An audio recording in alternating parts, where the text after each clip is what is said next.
നിങ്ങളുടെ ഇഷ്ട പരമ്പരകൾ എക്സ്ക്ലൂസീവായി സൺ നെക്സ്റ്റ് ആപ്പിലൂടെ തികച്ചും ഫ്രീ ആയി ഇപ്പോഴേ ആപ്പ് ഡൗൺലോഡ് ചെയ്യൂ.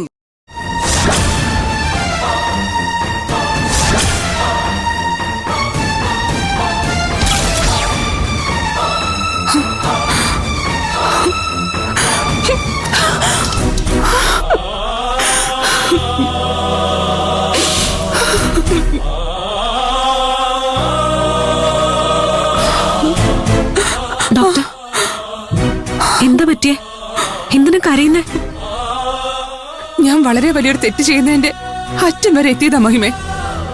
എനിക്കിനി നിന്റെ ചേച്ചിയെ ചികിത്സിക്കാൻ പറ്റില്ല. നിന്റെ ചേച്ചിയുടെ ജീവൻ അപകടത്തിലാവും. ഡോക്ടർ എന്തൊക്കെയാ പറയുന്നേ? ഈ സിറ്റിയിലെ ഏറ്റവും നല്ല ഡോക്ടർമാരിൽ ഒരാളാണോ ഇത്രയും ആത്മവിശ്വാസം ഇല്ലാതെ സംസാരിക്കുന്നേ? എനിക്ക് എന്റെ കഴിവിൽ വിശ്വാസം ഇല്ലാഞ്ഞിട്ടൊന്നും അല്ല.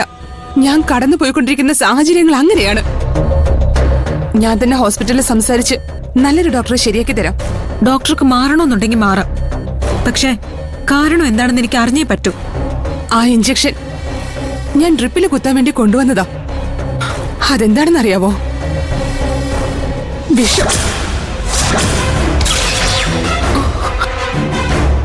ഒരു ഡോക്ടർ ഒരിക്കലും ചെയ്യാൻ പാടില്ലാത്ത തെറ്റാണ് ഞാൻ ചെയ്യാൻ പോയത്. ഡോക്ടർ എന്തിനാ എന്റെ ചേച്ചിയെ കൊല്ലാൻ ഒരുങ്ങിയത്? എന്റെ മോളെ ആരൊക്കെയോ ചേർന്ന് തട്ടിക്കൊണ്ടുപോയി. മഞ്ജുവിനെ കൊന്നില്ലെങ്കിൽ ആരതിമോളെ അവർ കൊല്ലുമെന്ന് ഭീഷണിപ്പെടുത്തി. ഒരു ഡോക്ടറാണെങ്കിലും ഞാനൊരു അമ്മ കൂടിയല്ലേ. ഒരു നിമിഷത്തേക്ക് ഞാൻ എല്ലാം മറന്ന് എന്റെ മകളെ രക്ഷിക്കുന്നതിനെ കുറിച്ച് മാത്രം ചിന്തിച്ചു പോയി. അത് തെറ്റാണെന്ന് എനിക്ക് മനസ്സിലായി. അതുകൊണ്ട് പോലീസിനെ വിളിച്ചു വരുത്തി എല്ലാം ഏറ്റുപറയാനാ എന്റെ തീരുമാനം. അങ്ങനെയൊന്നും ചെയ്യരുത് ഡോക്ടർ. ഇതിനെപ്പറ്റി പോലീസുകാർ അറിഞ്ഞ ഡോക്ടറുടെ മെഡിക്കൽ ലൈസൻസ് വരെ ക്യാൻസൽ ചെയ്യും.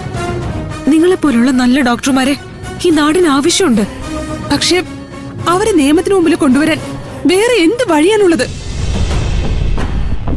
എന്റെ മകളെ അയാൾ കൊല്ലുമ്പോ ഞാൻ കയ്യും കെട്ടി നോക്കി നിൽക്കണോ? അത് വേണ്ട. ഈ വിഷയത്തിൽ ഡോക്ടറെ പോലീസിനേക്കാൾ കൂടുതൽ സഹായിക്കാൻ പറ്റുന്നത് ഗിരിയേട്ടനാ.